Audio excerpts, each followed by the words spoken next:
How to paint rain. Today you're going to need these 6 colors and whatever your favorite brushes are. I then mix up a palette that consists of a light gray, a dark gray, a sky blue, and 2 shades of green. While looking at my reference photo, I block in my grass and my tree line. Then, using our sky blue, I start to paint in the little bit of blue sky that's peeking out from underneath the layer of clouds that's above us, raining on our heads in this painting.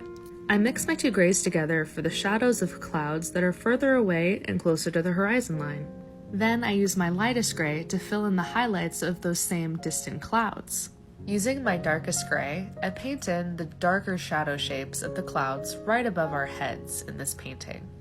I flick upwards to express the shadows moving around the form of the clouds.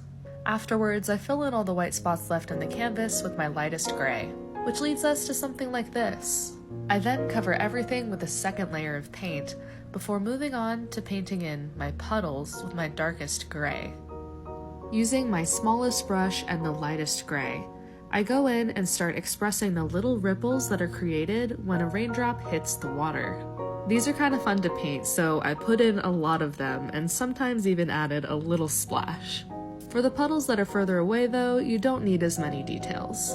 Now we can paint the little blades of grass poking out of the puddles. The further away the grass, the smaller and shorter the blades of grass should be. Then, using that same darkest green, I paint in some tree shadows. Then, with a little bit of the darkest gray at the tip of my paintbrush, I go in and start dry brushing it or scumbling it into the clouds.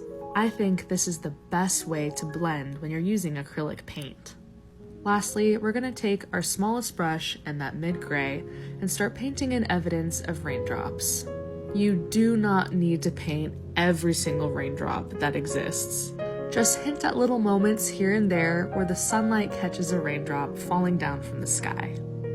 And all that hard work is going to lead us to something like this. Thank you guys so much for watching.